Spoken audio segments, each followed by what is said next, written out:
Je m'appelle Mahmoud Talibé Diallo, je suis ingénieur informatique, actuellement gestionnaire le hub numérique de la ville. C'est également le formateur au niveau du hub. Je suis passionné par les technologies en général, généralement sur le développement des bases de données. C'est ce qui me passionne le plus, mais je fais un peu de développement web aussi.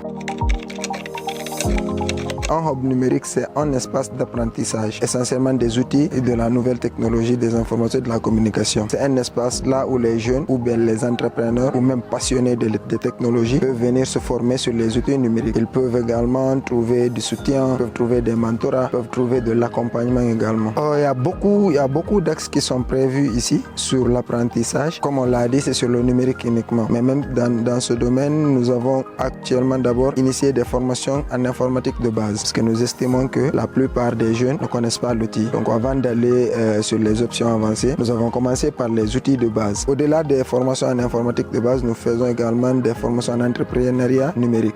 Donc ça, ce sont des sessions que nous organisons, disons de façon mensuelle, pour expliquer aux jeunes qui sont là, ceux qui travaillent en tout cas dans l'entrepreneuriat, comment est-ce qu'ils peuvent utiliser la technologie pour mieux, s'ils vendent quelque chose, ou comment vendre bien. S'ils produisent quelque chose, comment mieux produire. Actuellement, nous comptabilisons 9 groupes de formation qui sont passés ici. Tous qui ont pu valider leur cours. Il n'y a pas eu de certificat, mais quand même ça a été validé. Non seulement il y a la non-participation des gens, les gens ne viennent pas beaucoup, donc nous sommes obligés de réadapter. Tout ça, ça fait partie des choses qui empêchent vraiment la fréquentation au niveau de... Mais je vous assure qu'il y a des gens quand même qui sont intéressés. Au total, nous comptabilisons 123 personnes qui ont été formées au cours des 3 derniers mois. Bon, la technologie, c'est pas facile de la définir parce qu'elle touche tous les domaines. La technologie étant l'association de la science et de la technique, donc on peut dire quasiment tout ce que nous faisons aujourd'hui dans le domaine professionnel, c'est les deux. Mais si j'ai quelque chose à dire essentiellement sur la technologie, c'est que c'est la dernière révolution industrielle, si on peut la dire ainsi. Parce que tous les pays s'acharnent à savoir comment faire ceci, comment faire cela. Tous les domaines d'activité de nos jours sont attachés directement à la technologie. En gros, de nos jours, la technologie, c'est un moteur de développement local. La technologie ou bien, disons, les civic tech peuvent participer à ça, par exemple, en facilitant l'accès à l'information d'abord. Ça, c'est la première des choses. La seconde des choses, les technologies peuvent également donner la parole aux citoyens, disons, sur les questions publiques, comme nous l'avons dit, à travers des plateformes dédiées à cela. Il y a également la transparence, parce que la technologie aujourd'hui, en l'utilisant de façon responsable, il y a la transparence dans les activités, disons, gouvernementales. Ça permet également aux jeunes de savoir vraiment ce qui se passe ou bien de participer à la prise des décisions publiques. Et donc franchement, c'est un outil qui peut vraiment participer au développement local s'il est bien utilisé. Je pense que les technologies peuvent permettre, comme vous l'avez dit, participer au développement local à travers ces initiatives-là. Je pense qu'en faisant ça, en ayant une bonne transparence dans les activités, ça pourrait marcher.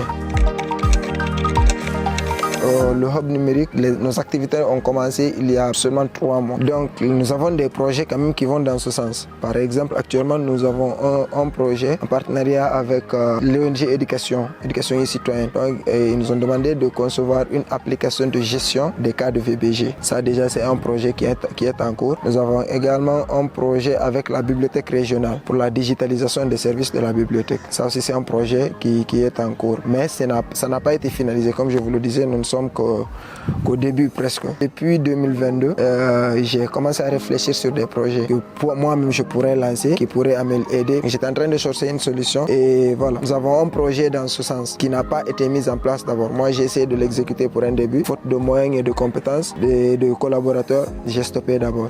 Le projet, je l'ai appelé les objets perdus. Parce que c'est un projet qui devait permettre aux personnes qui ramassent des objets dans la rue comme ça ou bien dans les magasins et qui ont envie de restituer l'objet. C'était pour permettre à ces gens-là de pouvoir restituer les objets sans avoir beaucoup de galères dans la procédure. Et de permettre également à une personne qui a perdu un objet de pouvoir signaler son objet au cas où si une autre personne voit l'objet avec une personne, qu'elle sache que c'est un objet volé. Ça pourrait permettre vraiment à diminuer l'achat des objets occasion. Mais je l'ai juste mis à côté avant de trouver un meilleur appui. Pour moi, ce qui me donne plus de fierté, je dirais, c'est le nombre de personnes formées. Parce que ça, c'est un défi. C'est un défi que je me suis lancé dès l'ouverture du hub. Il fallait que, non seulement il n'y a pas de communication derrière, donc c'est difficile de trouver des personnes qui vont venir se former. Donc avec toutes les difficultés, vous savez, nous sommes à l'intérieur du stade, souvent il y a des activités, donc mener les cours en parallèle avec ces bruits-là, c'est pas facile. Je dirais, malgré tous les hauts et les bas que nous avons traversés, nous avons pu former un nombre, même si c'est pas beaucoup, mais quand même pour moi c'est une fierté d'avoir pu. En plus de cela, c'est les femmes qui ont beaucoup plus participé à la formation. Parce que les formations en général, il y a eu 70% de participation féminine. Donc ça, pour moi, c'est quelque chose, ça me fait plaisir en fait. J'espère pouvoir continuer dans ce sens.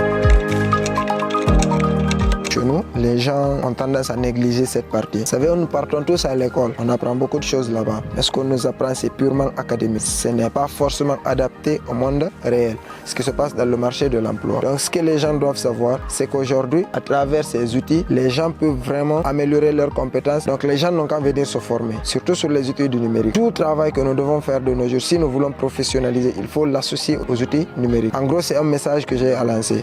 C'est de demander aux gens de venir se former, chercher des collaborations, essayer de faire des projets avec des gens, parce que tu ne peux pas rester à la maison, c'est pas là-bas que les gens vont venir te proposer des projets. C'est en sortant, en allant dans les lieux là où voilà, ces choses-là se passent, que tu vas pouvoir toi aussi trouver ton monde ou bien la personne avec laquelle tu dois travailler.